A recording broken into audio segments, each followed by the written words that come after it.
would you want to see on season 3 of College Hill? Do you think they should have Amber back or Jocelyn back for the next season? Who would you want to see on the next season, y'all? Drop it in the comments.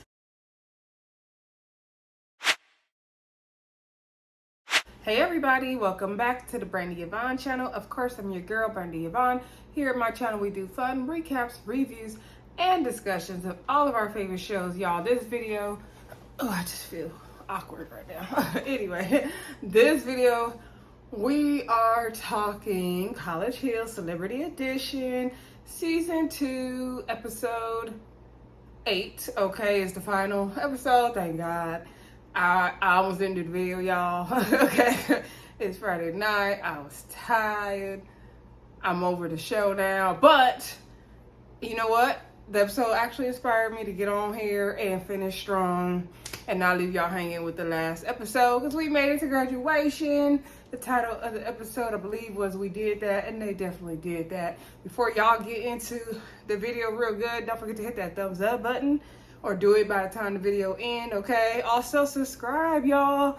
We are on a journey over here at this channel, so I need y'all to hit that subscribe button to help us through this journey, help us through this growth, this algorithms of it all. Also, share the video where you'd like to share your content, and comment down below. Let me know what y'all thought of this season of College Hill Celebrity Edition. Did you like it better than last season? Somebody on Twitter posed a question of like, who's the bigger star, or however they worded it, like was it Nene Leakes or Tiffany? I feel like those are incomparable, like one precedes the other. You know, we wouldn't have a Nene without a Tiffany.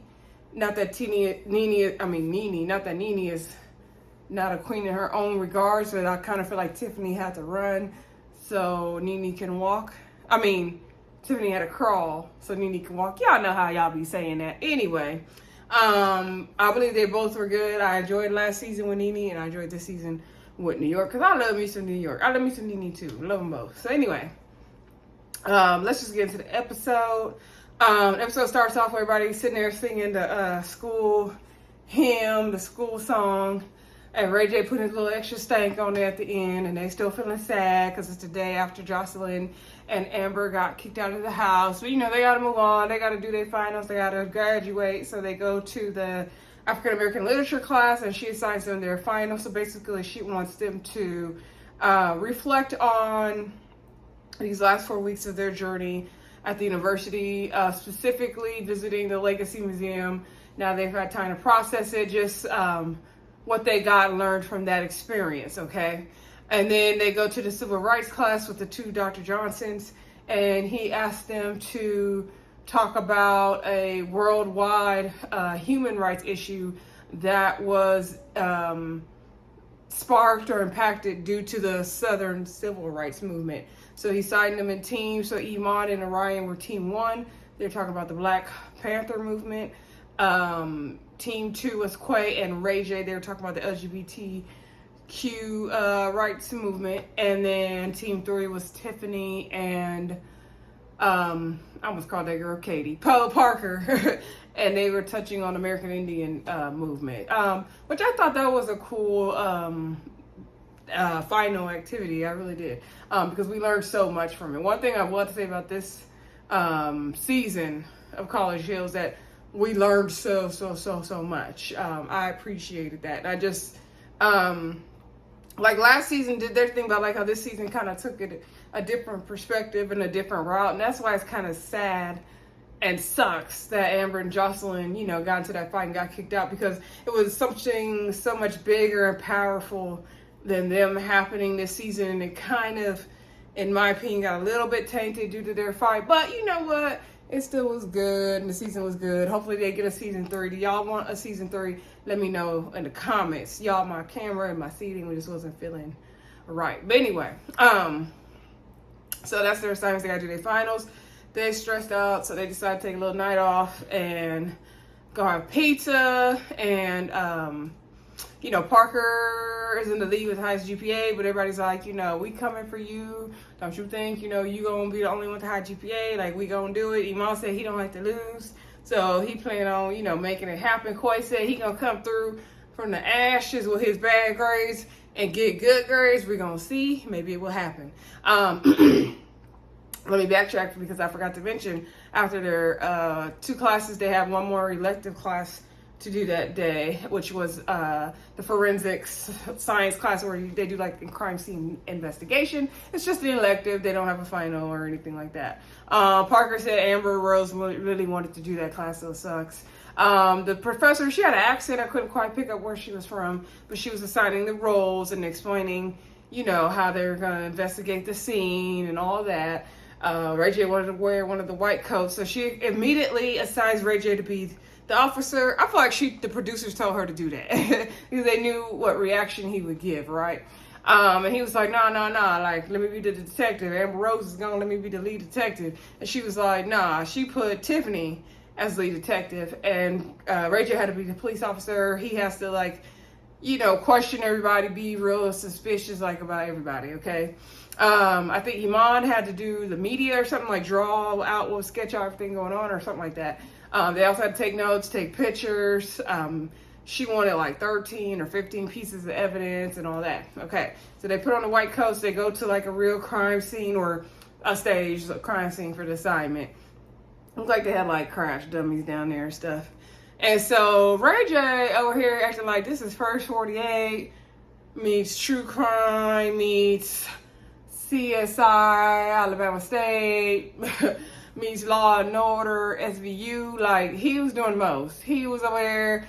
Tiffany was like, okay, so have you talked to any witnesses? He's like, that's not my job. He's like, this is a crime scene. I am very stressed out. I have dead bodies over here. My auntie and my niece live over here. He making a whole show. And Tiffany was like, who gave Ray J a badge? And I'm saying the same thing. Who gave Ray J a badge? Because he was making it like he was working with Ice-T on Law and Order, and that's not what we're doing here, sir. You're doing the most. So they're, you know, finding all these different artifacts. They find out the lover's coral. They find a note. They find these different things. They're taking pictures. Then he drops his phone in the crime scene, and they're like, you're contaminating it, because the lady said you got to wear gloves. You cannot touch anything and step on stuff. You got to wear gloves. And then so he messing up stuff. He talking about, oh, they didn't dance all over the crime scene, and this is a place clothes. It was funny though. Anyway, y'all know Ray J got to be extra everywhere he go. So then, you know, they up late. When they get back to the house after the pizza dinner, they are basically cramming for finals, up late studying, stressing out. You see them working in the wee hours, printing stuff out. Tiffany and Parker trying to get their paper together. Parker was kind of over the finals, but she did her thing. She told Tiffany, send me your paper, airdrop me your paper so then I could just combine them. And so then Tiffany was like, oh no, we ain't got to be together. Parker's like, yes they do. And I'm like, yes they do, Tiffany. It's a group project. You cannot send in 2 different papers on a group project. Like, girl, what are we thinking? So anyway, they go to do their finals in the first class, which was the African American literature class. And one thing that Parker shared was about the whole biracial dating. So I guess that was, you know, one of the issues talked about in the museum, which I didn't know.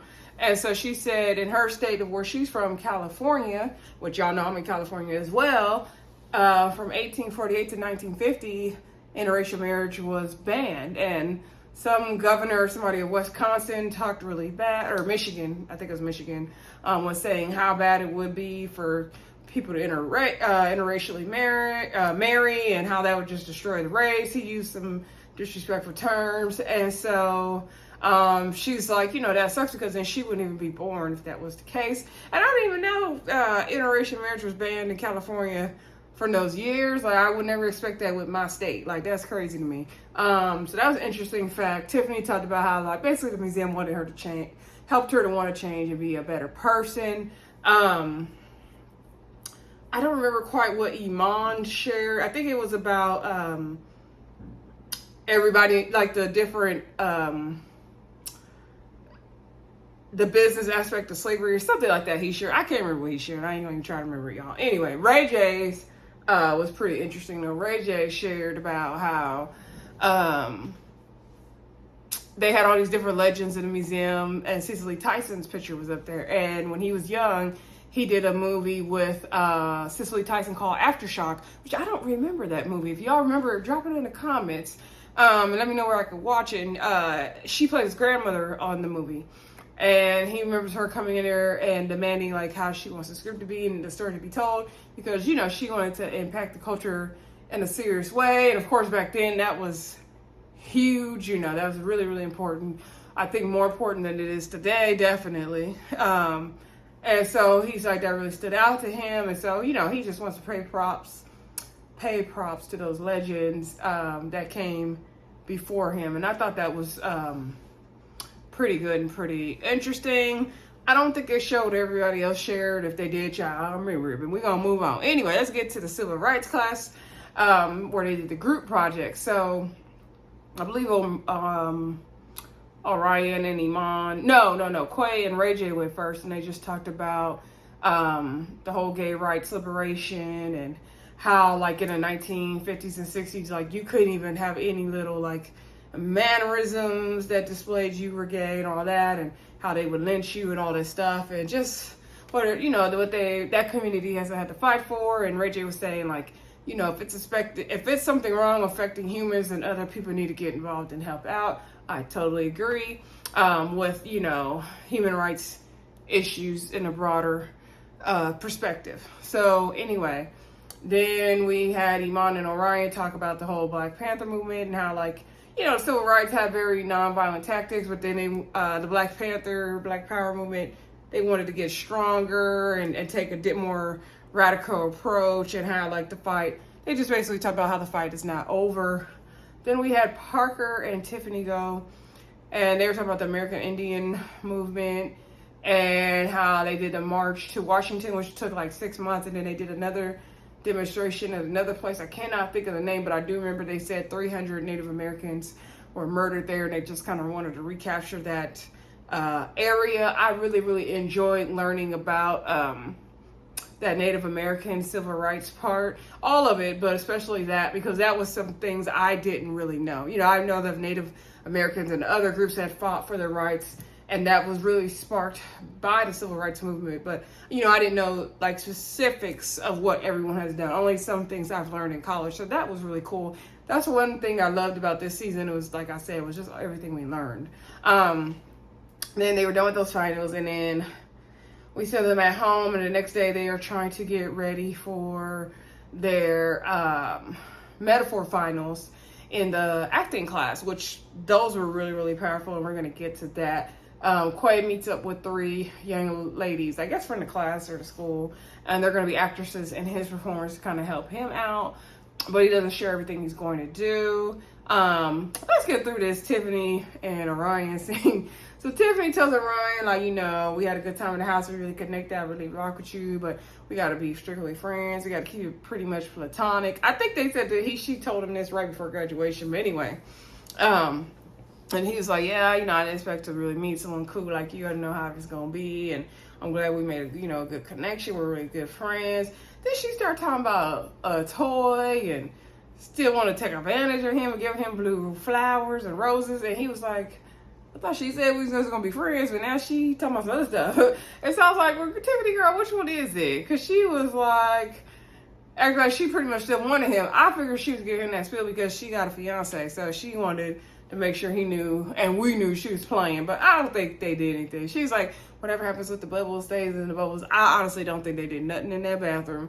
I think it was all for TV, but I love how Tiffany was going after what she wanted. You better get your man, Tiffany, yes. And Orion is a good looking man. All right, so let's get to the acting final. So they go to the acting final. Orion goes first.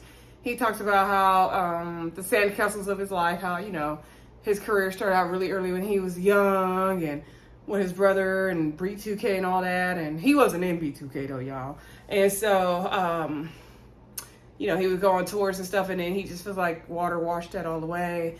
And now he's trying to build a solid foundation based off of his ideas, his family, and all that. And I like the props and things he used, and the whole sandcastle metaphor. I thought that was pretty cool. The professor seemed to like it.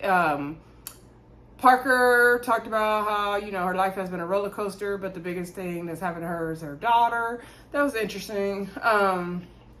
Then we had Quay do his performance about just battling between the character of TT and being himself. He wants to do more things as Quay, but then TT has made him all this money, and he's kind of hid behind the TT character. And now he says, like, really TT is that creative part of him. And so I think he needs to just figure out how to merge the two. Kind of remind me of Funky Dineva and the journey that he has shared about, trying to transition to being Quentin and not only being seen as Funky Dineva, which I feel like he's done that in a good way. And so I think Quay could do the same thing for sure. One thing I think that Funky Dineva always says that I appreciate is that he never abandons the character and the wigs, because that was his original money maker. So I think if Quay can figure out how to balance the two, he will be just fine, and I'm sure he will be able to do it. He's very talented. Him as Quay, I enjoyed and loved, and he said this was the first, doing College Hill was the first project he's ever done as Quay and not TT. So that was interesting to learn, and TT got him to College Hill, like he said. So yeah, he'll figure out how to work them both together. I'm sure he'll be fine. Iman talked about his dad. Iman's performance was really powerful. He had the professor crying. And he was just saying how his dad, never shed a tear. His dad was like, you got to be a man. You got to take care of your family. You got to do this. No excuses. Be straight up. Be there for everybody. It was called Love is Pain. And Iman shared in the confessional how sometimes when it comes to situations of hurt and pain, he'll get the short end of the stick because he'll let everybody else have like the positivity. And I could totally see that in him, because he did it when there were issues in the house. And he kind of poured into other people and kind of didn't worry about his own reaction, kind of thing. Was trying to always make sure everybody was good. And sometimes you got to make sure you good as well. So I could totally see that with Iman. And his piece was very powerful. I love the picture with him and his family. That was really cool. I liked it. Then we had Tiffany. Tiffany's performance was everything. She was doing her New York bit, saying like, yeah, it's all about me. And then she's like, she is not that girl. She is tired of that. She wants to escape being the whole New York character, and seeking that New York character was seeking validation from a man and feeling like she wasn't good enough, but she is enough. She is good enough, and she doesn't need that validation from a man. She said if he don't like it, he can kiss her big old black ass. She was going off. Professor stood up. He was going off. I was like, yeah, it's like her performance is actually the reason why I wanted to get on this video, because she definitely was inspiring. I was like, come through, Tiffany, New York. Like, you did that metaphor performance, girl. You really did that. I felt that. I really did. Ray J went last, I believe. And Ray J was talking about how he got to the I don't give a F mentality, and saying how, basically his life success has become misery for him in a way. Making one wish, that he wanted to be, famous and have hit records and all that. Then all that started happening for him at a young age. And now he's just being seen everywhere, exposed to so much. He's getting the ladies and all that with these hit records. But now everything he does is being publicized, the negativity, the scandals, everything. And so now it's like too much. And so he said now the most important things to him are going to be the security, safety, and like provision of his family.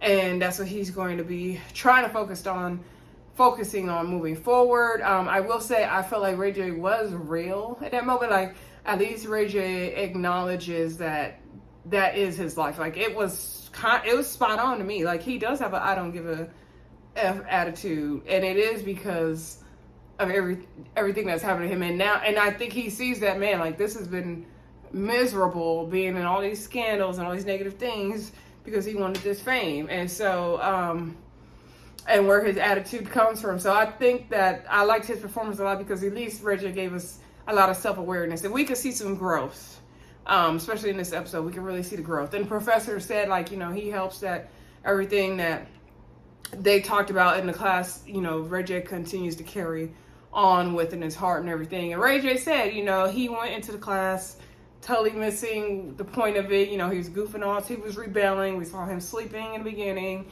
But he said, this is an example of someone making a mistake, overthinking it, self-reflecting, and going back in and trying to make a change, and which he did. And he said he loves the professor because the professor touched some parts of him emotionally that he didn't want to go to, but you know, he needed it and it made him better. And you could totally see that on the screen. And hopefully Ray J does continue in his journey of trying to change, because you could tell that, you know, I think he's kind of fed up with that BS part of his life, and we are too. Okay. Princess came to the graduation though, y'all. Did y'all see that? Anywho, and the kids. So they still together, y'all. I ain't gonna even touch on Ray J and Princess and that damn divorce they ain't never getting. So anyway, all the performances were good. They took a little picture at the end. So they were done with finals. They are graduating. You know, they're like, it sucks that Jocelyn and Amber couldn't make it through the end, but you know, they got to do what they got to do. They get dressed up. They go to graduation. Everybody graduates with honors. Then the announcers do the I'm gonna mess up that word. Valedictorian, and that was Parker. Okay, that's what she got.